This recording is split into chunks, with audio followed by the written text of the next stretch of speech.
ప్రజలకు హామీ ఇచ్చి ఓట్లు అడుగుతా ఉన్నా. వాళ్ళని అడగాలి. ఏం చేస్తారు రా భయ్ మీ అభ్యర్థి అంటే తీన్మార్ మల్లన్న మంచోడు కాదు. అది కాదురా భయ్ మీ ఓడు ఏం చేస్తారు అంటే తీన్మార్ మల్లన్న చెడ్డోడు. ఏమన్నా అర్థం పరదం ఉందా? తీన్మార్ మల్లన్న చెడ్డోడు ఈ మునుగోడు గడ్డకు తెలియదా? ఈ మునుగోడులో ఉన్నటువంటి ప్రతి బిడ్డకు తెలియదా? ఎవరు వచ్చినా సరే తీన్మార్ మల్లన్న మాత్రం మండలికి రావద్దు అనేది డ్రామారావు ఉపాయం. ఎందుకంటే వస్తే పడవిటి తొక్కుతాడు కాబట్టి. రేపు పొద్దుగాల వీళ్ళు చేసిన అన్ని అవినీతుల మీద ఎంక్వైరీకి డిమాండ్ చేస్తాడు కాబట్టి, హౌస్ కమిటీ ఏమంటాడు కాబట్టి రావద్దట. రావద్దని ఇలా దాదాపు 1000 ఏమో పంపించినట మునుగోడుకు. ఎట్లనే చేసి పట్టభద్రులంతా టీఆర్ఎస్ పార్టీ మీద గుద్దాలని చెప్పి 1000 పంపించిందట. కాంగ్రెస్ పార్టీ శ్రేణులారా ఆ టీఆర్ఎస్ వాళ్ళు పంచుతుంటే దయచేసి అడ్డుకోకూరి. క్షేమంగా ఏ పలాని లేదంటే ఒక గాఢాన్ని చూపేరు కానీ ఇచ్చినకు ఉన్న కాడికి పైసలన్నీ వంచితట్టు చేసి పోయినసారి పల్లా రాజేశ్వర రెడ్డి కూడా 150-200 కోట్లు ఖర్చు పెట్టాడు. ఏమైంది? జర్రాది తొలిసిపోయేది ఆయన పని. కానీ కర్మగాలి 17,000 దొంగోట్లతో గెలిచిండు.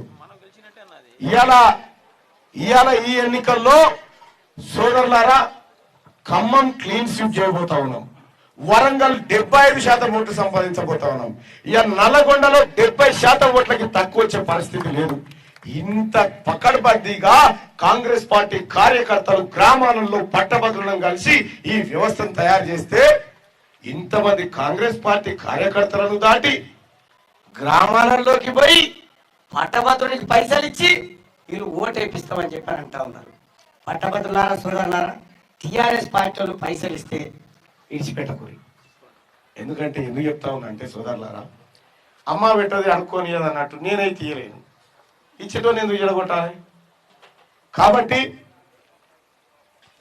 వాళ్ళ లెక్క ఇప్పుడు 100 కోట్ల రూపాయలు పంచేటువంటి బీఆర్ఎస్ పార్టీ ఏదైతే ఉందో అది మన పేదవాళ్ళ రక్తంతో సంపాదించిన పైసలు. అవన్నీ మన తల్లిదండ్రుల మట్టితో సంపాదించినటువంటి పైసలు. అవి బురదల బొర్రి పేదోడి చెమట తీస్తే వచ్చిన పైసలు దొంగతనంగా కొట్టుకపోయి ఇలా పట్టభద్రుల ఓట్లు కొందామని టిఆర్ఎస్ పార్టీ తిరుగుతూ ఉంది. సోదరులారా, ఏదేమైనప్పటికీ మీ అందరి ఆశీర్వాదంతో, మీ అందరి ప్రేమతోటి కాంగ్రెస్ పార్టీ, సిపిఎం, సిపిఐ మిత్రపక్షాల అందరి సహకారంతో వరంగల్, నల్గొండ, ఖమ్మం పట్టభద్రుల ఎమ్మెల్సీ ఎన్నికల్లో కాంగ్రెస్ పార్టీ జెండా, ఇండియా కూటమి జెండా ఎగరబోతుందని చెప్పి నేను తెలియజేస్తా ఉన్నా సోదరులారా.